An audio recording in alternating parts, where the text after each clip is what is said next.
அடுத்தது உளறல், சின்ன பையன் உளறல் உதயநிதி. நான் சொல்லும்போது எல்லோரும் இதை யோசிச்சுருப்பாங்க, என்னடா உளறல்ங்கிறாரு, அவர் என்ன உளரவா செய்கிறாரு உதயநிதி, அவங்க அப்பா தான் உளர்றாரு. அதாவது சுதந்திர தினம்னா டிசம்பர் மாதம் 1947 உளறினார். இன்னும் நிறைய உளறியிருக்கார் அவர். உளரெல்லாம் வீடியோவாக நான் போட்டோம்னா ஏற்கனவே போட்டோம். அவ்வளோ உளருவார். அதனால் அப்பா தான் உளர்றாரு, பையன் எங்கே உளறினார் அப்படின்னு கேட்பாங்க. இந்த இதில் பாருங்கள், பையன் வந்துக்கிட்டு உதயநிதி ஸ்டாலின் இதுக்கு போகிறார் தேர்தல் பிரச்சாரத்துக்கு. அவர் எப்போவுமே கொஞ்சம் இதில் இருப்பார், ஹை இதில் இருப்பார், போதையில். காலையில் 10 மணிக்கு எதிர்ப்பார். அப்படியே போகும்போது அவருக்கு எல்லாமே மறந்து போயிடும். அதனால் இப்போ என்ன பண்ணுறாரு, இப்போ தேர்தல் இதில் போகும்போது தேர்தல் தேதியே தெரியல உதயநிதிக்கு. கேன்வாஸ் போகிறாரு, மக்கள்கிட்ட பேசுகிறாரு. தேர்தல் ஜூன் மாதம் 19ஆம் தேதி வருதுங்கிறது. தேர்தல் வருகிறது ஏப்ரல் 19. மக்கள்கிட்ட பேசும்போது ஜூன் மாதம் 19ஆம் தேதி தேர்தல் வருது. ஜூன் மாதம் 3ஆம் தேதி எங்கள் தாத்தாவுக்கு பிறந்த நாள். வருகின்ற ஜூன் 19ஆம் தேதி தேர்தல். ஜூன் 3ஆம் தேதி முத்தமிழ் கலைஞருடைய 100வது பிறந்த நாள். ஒரு மந்திரிக்கு, அதுவும் இவருடைய திமுகவின் இளைஞரணி செயலாளருக்கு தேர்தல் எத்தனாம் தேதிங்கிறதே தெரியல. ஜூன் 10, ஜூன் 4ஆம் தேதியே தேர்தல் வாக்கு எண்ணிக்கைலாம் முடிஞ்சிருது. ஜூன் 19ஆம் தேதி தேர்தல்னு சொல்லி மக்கள்கிட்ட பூரா பிரச்சாரம் பண்ணிக்கிட்டு போகிறாருன்னா எப்படி பாருங்கள். திமுக இவங்கெல்லாம் நாளைக்கு முதலமைச்சராக வந்தால் யோசிச்சு பாருங்கள். ஸ்டாலினுக்கு 4 வார்த்தை பேச தெரியாது, ஒரு முதலமைச்சராக வந்துட்டார்.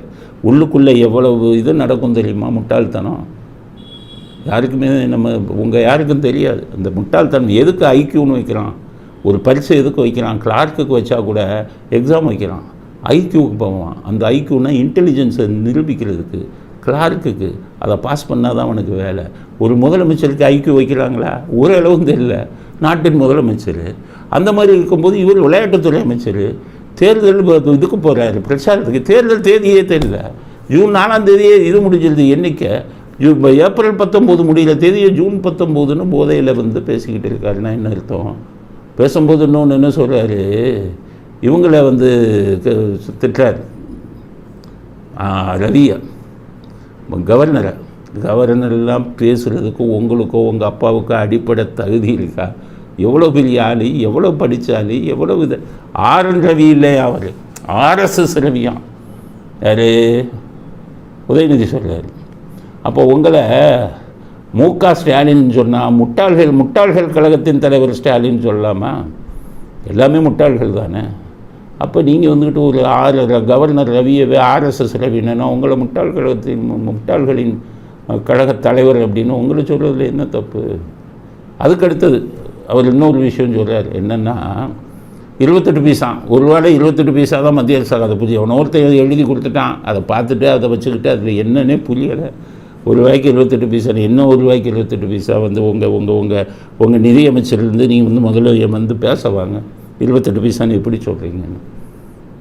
இப்போ போட்டி எப்படியா, மு.க. ஸ்டாலினுக்கு 28 பைசாவுக்கும் போட்டியான். பிஜேபி வந்து 28 பைசாவுக்கும். எவ்வளோ விவரமாக பேசுகிறவரா? நான் அதை தான் சொன்னேன். அவங்க 28 பைசானா நீங்கள் 30,000 கோடி. போட்டி யாருக்கு? 30,000 கோடிக்கு 28 பைசாவுக்கும். அப்படி சொல்லுங்கள், ஜனங்க முடிவு பண்ணட்டும். 30,000 கோடியை கொள்ளையடித்து உங்கள் பேர் நீங்களும் உங்கள் மைத்துனர் சபரீசனும் கொள்ளையடித்தீர்கள்னு பிடிஆர் சொன்னார். அப்போ உங்களுக்கு 30,000 கோடிங்கிறது தான் பட்ட பேர் வைக்கணும். அவங்களுக்கு 28 பைசான்னு வச்சுக்கலாம்.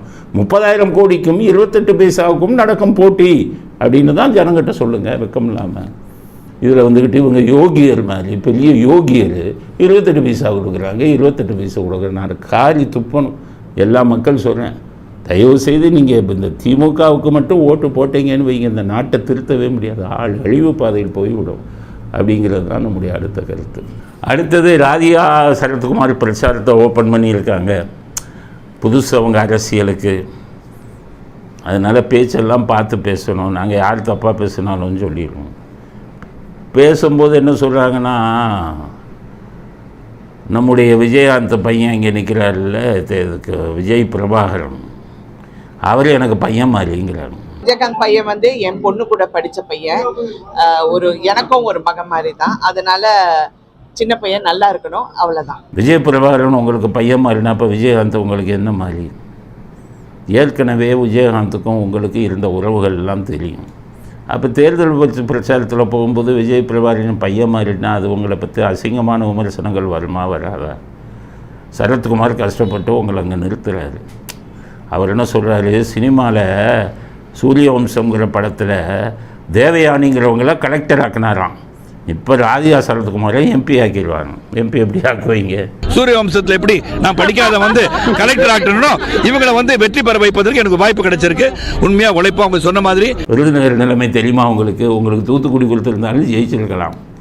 அது அமித்ஷா கனிமொழியை காப்பாற்றணுங்கிறதுக்காக தூத்துக்குடி உங்களுக்கு கொடுக்க மாட்டேன்ட்டார்.